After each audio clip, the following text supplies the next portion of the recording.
میرے نبی وہ فقیر تھے جن کے گھر میں 2 مہینے چولہا نہیں جلتا تھا۔ ایک رات آپ سوئے ہوئے، کبھی یوں کروڑ بدلے اور کبھی یوں کروڑ بدلے، بار بار حضرت عائشہ کے ساتھ۔ تو تھوڑی دیر کے بعد آپ تھوڑا سا آگے ہوئے اور چارپائی کی جو لکڑی ہوتی جس پر بان بنا ہوتا ہے اس پہ پیٹ کو یوں فکس کر کے اور نیچے لٹک گئے، دھڑ آدھا نیچے لٹک۔ فَكَانَ قَابَ قَوْسَيْنِ أَوْ أَدْنَىٰ۔ واہ واہ واہ، کیا مقام ہے قاب قوسین، اور کیا حالات سے گزر رہے ہیں کہ یوں آدھا دھڑ نیچے لٹک گیا۔ ام عائشہ اٹھ کے بیٹھ گئیں، یا رسول اللہ خیریت کیوں؟ آپ اٹھ کے بیٹھے، کہا عائشہ بھوک بہت لگی، بھوک بہت لگی، اس لیے پریشر دیا تاکہ وہ جو بھوک کی طلب ہے نا معدے میں اس کو پریس کیا، اس لیے پتھر باندھتے تھے کہ وہ پیچھے چلا جائے۔ اب مسجد میں تشریف فرما تھے، ایک صحابی نہ کر کہ یا رسول اللہ یہ دیکھیں، کپڑا ہٹایا، یہ دیکھیں میں نے پیٹ پہ پتھر باندھا۔ جن کے لیے کائنات بنائی، جنہیں اپنا حبیب کہا، جن کے چہرے کی قسمیں اٹھائیں والضحیٰ، جن کی زلفوں کی قسمیں اٹھائیں واللیل اذا سجا، جن کے منہ سے نکلے بول کی قسم اٹھائی وقیلہ، جن کے کتاب کی قسم اٹھائی والقرآن المجید، جن کے شہر کی قسم اٹھائی وہذا البلد الامین۔ اتنی بڑی ہستی ہیں، آپ نے کہا ذرا ادھر دیکھو، آپ نے پیٹ سے کپڑا ہٹایا تو آپ نے 2 پتھر باندھے، دیکھو میں نے 2 باندھے۔ کوئی ایسا فقیر ہے دنیا میں دکھاؤ؟ عائشہ بھوک بہت لگی تو اللہ کے تو حضرت عائشہ رونے لگی کہ یا رسول اللہ پھر آپ اللہ سے مانگتے کیوں؟ کہ عائشہ نہیں مانگوں گا، اسی بھوک میں اللہ سے ملاقات کر، نہیں مانگوں۔ مجھ سے پہلے میرے جو بھائی آئے انبیاء وہ اسی فقر میں گئے، میں بھی اس فقر میں جاؤں گا۔ اپنے گھر میں یہ دکھ رکھا، اپنی اولاد کے ذبح ہونے کو قبول کیا تاکہ آئندہ آنے والی امت کا غریب طبقہ گلہ نہ کرے، شکوہ نہ کرے، حرام راستوں پہ نہ جائے، غلط راستوں پہ نہ جائے، اور مالدار فخر نہ کرے میں کوئی بڑا آدمی بن گیا ہوں، میری اتنی بڑی فیکٹری بن گئی ہے، میری اتنی بڑی کمائی ہو گئی ہے۔ یہ نہ یہ بڑائی کی چیز ہے نہ وہ چھوٹائی کی چیز ہے۔ جس سے اللہ راضی ہے وہ بڑا ہے، جس سے اللہ ناراض ہے وہ چھوٹا ہے، چاہے غریب ہے چاہے مالدار ہے۔ حضرت عائشہ فرماتی ہیں بیٹا 2 مہینے گزر جاتے تھے ہمارے گھر میں چولہا نہیں جلتا تھا، چولہا نہیں جلتا تھا، 2 ماہ گزر جاتے تھے۔ ایک دفعہ باغ میں تشریف لے گئے، عبداللہ بن عمر آپ کے ساتھ ہیں، صبح کا وقت ہے، تب کھجوریں گری پڑی، جو ملک نہیں ہوتی نا، کسی کوے نے ٹھونگ ماری، کسی طوطے نے اس کو ایسے ہی وہ اس کو ٹک دیا اپنی اس کے ساتھ چونچ کے ساتھ، تو وہ گر پڑی۔ اب اٹھا کے صاف کر کے کھا رہے تھے اور عبداللہ سے کہہ رہے تھے عبداللہ تو نہیں کھاتا؟ انہوں نے کہا جی مجھے بھوک نہیں ہے۔ آپ نے کہا عبداللہ مجھے بھوک ہے، آج 4تھا دن ہے میں نے کچھ نہیں کھایا، 4تھا دن۔ تمہیں کوئی ہے جس کے ہاں 4 دن فاقہ چلتا ہو؟ آج 4تھا دن ہے میں نے کچھ نہیں کھایا۔ ہمارے دسترخوان پہ کتنا کھانا اٹھا کے کوڑے کے ڈھیر میں جاتا ہے،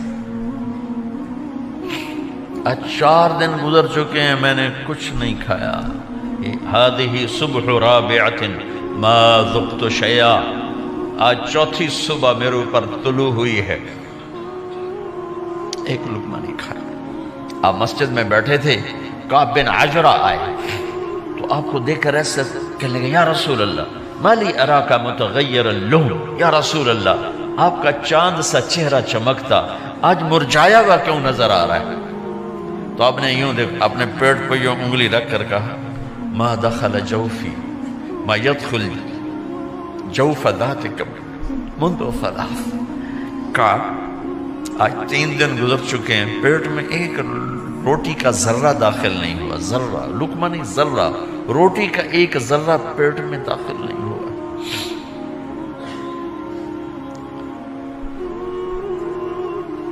اور اتنی بڑی رسالت، اتنی بڑی نبوت،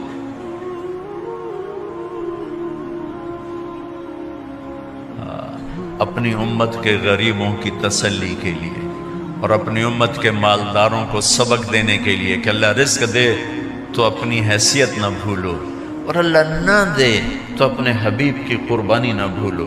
انہوں نے تو جان بوجھ کے یہ کیا، جان بوجھ کے، یہ نہیں کہ آپ کو کوئی تنگی اللہ کی طرف سے، جان بوجھ کے. اور سارے گھر کا یہ حال ہے. حضرت فاطمہ رضی اللہ تعالیٰ عنہ سے ملنے گئے، کہا بیٹے میں اندر آ جاؤں، میرے ساتھ عمران بھی ہیں، ایک صحابی تھے عرب سردار، میرے ساتھ عمران بھی ہیں. کہا ابا جان میرے گھر میں اتنی چادر نہیں کہ اپنے آپ کو چھپا سکوں، پردہ کرنے کے لیے میرے پاس چادر کوئی نہیں، تو آپ نے اپنی چادر اندر دے دی، کہا اس سے پردہ کرنا، تو لپیٹ لی. اب اندر آئے تو آپ نے پوچھا میں نے سنا تھا تو بیمار ہے، میں تیرا حال پوچھنے آیا ہوں. تو باپ کو دیکھ کے آنسو نکل آئے کہ یا رسول اللہ بیماری بھی ہے اور بھوک بھی ہے، دونوں ہی ہیں، صرف بیماری نہیں بھوک بھی ہے. بڑے بڑے مصیبتوں سے لڑ جانے والے ماتھے پہ کبھی بل نہ آیا. بیٹی کے آنسوں نے پگھلا بھی دیا اور رلا بھی دیا. آپ بھی رو پڑے، آپ بھی رو پڑے. پھر کہا میری بیٹی نہ رو، والذی بعث اباک بالحق ما ذقت من ثلاثۃ ایام طواقا، آج تیسرا دن ہے میں نے ایک لقمہ نہیں کھایا میں تیرے ساتھ. اور میری بیٹی میں تمہیں بتاؤں، میرے رب نے مجھے کہا تھا میرے حبیب اگر آپ چاہیں تو احد پہاڑ سونا بنا دو. 10 میل لمبا چوڑا ہے احد پہاڑ، 10 میل. میں احد پہاڑ سونا بنا دوں آپ کی خدمت میں پیش کروں؟ تو میں نے کہا نہیں یا اللہ مجھے نہیں چاہیے، میں ایک دن بھوکا رہوں گا، ایک دن کھانا کھاؤں گا. پھر فرمایا بیٹی کیا تجھے یہ عزت کافی نہیں ہے کہ اللہ نے تجھے جنت کی عورتوں کا سردار بنا دیا؟ یہ سرداری سونے چاندی میں تل کے نہیں ملی ہی. ہوئے ہوئے ہوئے میں قربان جاؤں. بھائیو آپ سب ماشاءاللہ نوجوان نظر آ رہے ہو، تھوڑا وقت نکال کے اگر آپ پڑھے ہوئے ہو اپنے نبی کی زندگی پڑھا کرو، اپنے نبی کی زندگی پڑھا کرو، بڑا ایمان بھی بنے گا، حوصلہ بھی ملے. آپ حسن حسین کو کہتے تھے میری آنکھوں کی ٹھنڈک، میرے جگر کے ٹکڑے، میرے سینے کی ٹھنڈک، میرے لاڈلے، جنت کے چاند، جنت کے سردار، میرے 2 پھول. یہ سارے الفاظ حسن حسین کے لیے ہیں. اور ان کے بھوک کی وجہ سے رونے کی آواز سنتے تھے اور تڑپتے تھے، لیکن روٹی نہیں مانگی ان کے لیے، روٹی نہیں مانگی. کہ اپنی امت کے غریبوں کو تسلی دینی تھی کہ اگر میں فقیر بن کے جا رہا ہوں تو تمہارے اوپر بھی امتحان ہے، چند دن برداشت کرو. آپ نے فرمایا سب سے پہلے میں جنت میں داخل ہوں گا. سارے نبیوں پر جنت حرام ہے جب تک میں نہ چلا جاؤں، اور ساری امتوں پر جنت حرام ہے جب تک میری امت نہ چلی جائے. سب سے پہلے میں جنت میں داخل ہوں گا. وما یا فقراء المؤمنین، اور میرے ساتھ میری امت کے غریب لوگوں، میرے ساتھ میری امت کے غریب لوگ میرے ساتھ پہلے داخل ہوں گے. حضرت فاطمہ کے گھر میں فاقہ حد سے بڑھ گیا تو حضرت علی نے فرمایا کہ جاؤ اللہ کے نبی سے کچھ تو مانگ کے آؤ، کچھ تو پیٹ میں جائے. زندگی میں کبھی ایسا موقع نہیں آیا. یہ ایک دفعہ اتنا فاقہ آیا کہ حضرت علی جیسی ہستی نے بھی کہا جاؤ. تو آپ تشریف لائیں اور دروازے پہ دستک دی تو اتنا پیار تھا.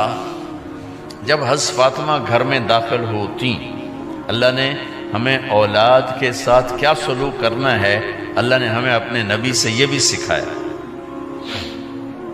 حضرت فاطمہ جب بھی گھر میں آتی، اور ساتھ ہی تو گھر تھا، دیوار سے دیوار ملی تھی، روز کا آنا جانا تھا، تو میرے نبی بیٹھے نہیں رہتے تھے، آؤ فاطمہ کیا حال ہے، کھڑے ہو جاتے اور تیزی سے آگے بڑھتے. دروازے پر ہی حضرت فاطمہ کا ہاتھ پکڑ لیتے، ہاتھ کا بوسہ لیتے، بوسہ لے کر ہاتھ پکڑے بیٹی کو چارپائی پہ پہلے بٹھاتے، اس کے بعد خود بیٹھتے تھے. اکرموا